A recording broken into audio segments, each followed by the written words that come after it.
привет! Вы на канале Саша Мамаша, и вы смотрите мастер-класс по пошиву комплекта постельного белья. Для пошива данного комплекта я буду использовать бязь. Вы видите, у меня две перекликающиеся расцветки. Из этой ткани я буду шить простынь, а из этой наволочку и пододеяльник. И сегодня в первой части данного мастер-класса я подробно расскажу и покажу вам, как сшить простынь на резинке на матрас любого размера. Итак, шьем простынь. Первое, что нам нужно сделать, нам нужно определить или измерить размеры нашего матраса.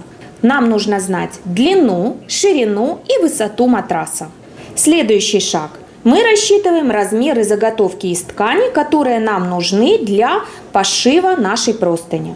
Длину заготовки мы рассчитываем по формуле А плюс 2С плюс 2Х плюс 2Y. Ширину заготовки определяем по почти такой же формуле. B плюс 2C плюс 2X плюс 2Y. Определив размеры заготовки, а также учитывая ширину рулона ткани и ориентацию рисунка, как выгоднее нам на ткани расположить нашу заготовку, вот в зависимости от этого мы определяемся, как мы будем шить наши изделия вдоль или поперек рулона ткани. В зависимости от того, как мы определились, мы должны сделать еще прибавки на усадку. Если нет желания или уверенности в этих прибавках, есть второй способ. Можно произвести влажно-тепловую обработку ткани перед раскроем. То есть мы проглаживаем, проутюживаем полностью все полотно ткани на максимальной температуре утюга при максимальном паре. С учетом размеров необходимой мне заготовки, а также учитывая ширину рулона, вот это у меня ширина полотна, мне пришлось выкроить еще две детали, вот такие вот надставки, чтобы мне хватило длины для моей простыни.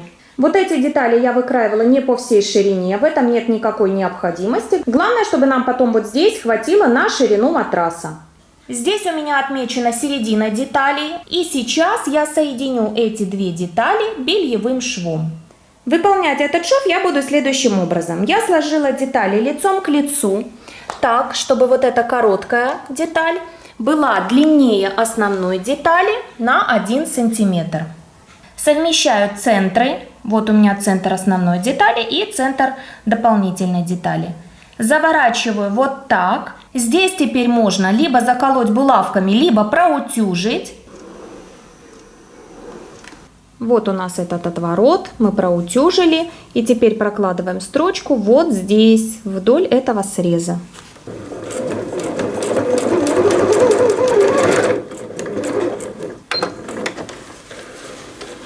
Готово. Строчку мы проложили.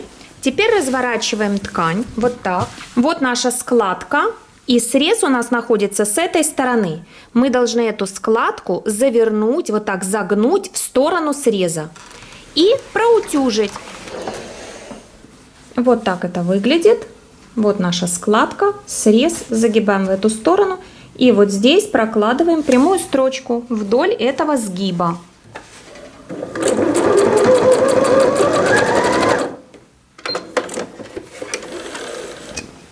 Вот что получилось, вот такая вот заготовка.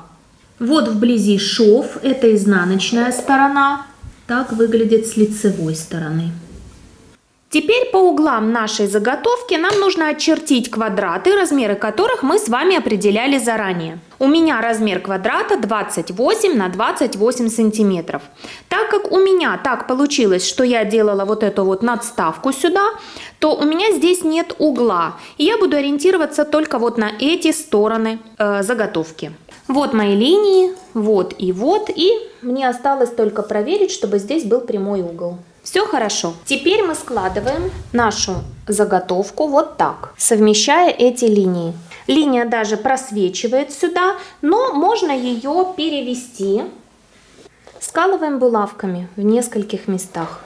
Теперь прокладываем строчку вот здесь на расстоянии 5 мм вот от этой линии, с этой стороны, со стороны угла, а не со стороны самой простыни.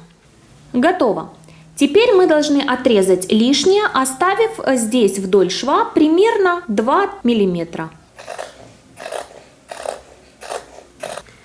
Откалываем булавки. Выворачиваем на эту сторону. Я вывернула на изнаночную сторону, проутюжила здесь так, чтобы шов у меня совпадал с линией сгиба. И теперь проложу строчку на расстоянии 5 мм от края. Готово. В начале и в конце строчки я сделала закрепки.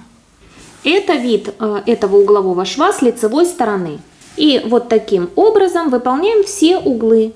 Когда все углы готовы, нам остается только выполнить по периметру кулиску для резинки.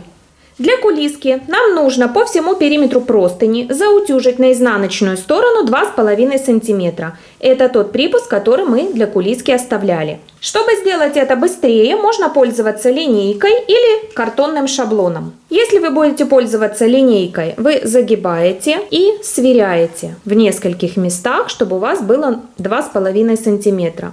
Либо вы из картона вырезаете шаблон 2,5 см, вот такую полоску, можно длиннее. И вот так просто вровень, делая край простыни с шаблоном, прямо поверху заутюживаете. Затем передвигаете и снова заутюживаете. Когда мы проутюжили 2,5 см по всему периметру, мы загибаем вот так пополам, делаем еще такой подворот и проутюживаем еще раз, точно так же по всему периметру. Теперь прокладываем строчку вот здесь, по самому краю, вдоль вот этого сгиба, по всему периметру. Оставляем небольшое отверстие для того, чтобы потом вдеть резинку. Я оставила 2 сантиметра, я думаю, мне этого будет достаточно. И в начале и в конце строчки делаем закрепку.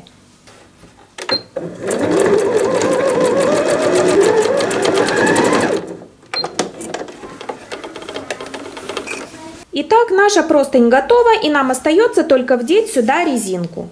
Я буду вдевать вот такую самую простую обычную бельевую резинку. Ее ширина около 8 мм.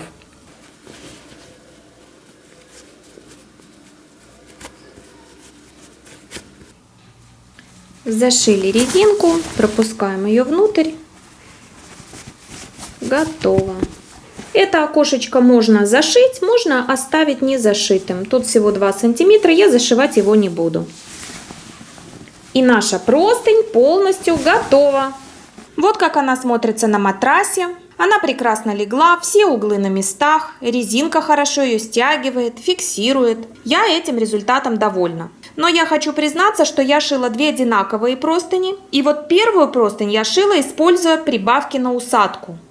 В результате простынь села намного меньше, чем должна была, и, соответственно, матрас она не обтянула. И эту первую простынь мне пришлось переделывать.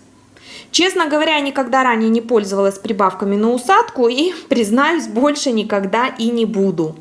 Поэтому я смело могу вам сказать, что лучше не полениться и произвести перед раскроем нашу старую добрую влаготепловую обработку, если, конечно, вы не шьете в промышленных масштабах. Итак, с учетом небольшой работы над ошибками результат достигнут, простыни готовы, и первая часть мастер-класса по пошиву комплекта постельного белья подошла к концу. Я надеюсь, что мое видео будет вам полезным. Если это действительно так, ставьте лайки, подписывайтесь на мой канал, если вы еще не подписаны, задавайте вопросы в комментариях. А на сегодня все. Вы были на канале Саша Мамаша. Всем пока!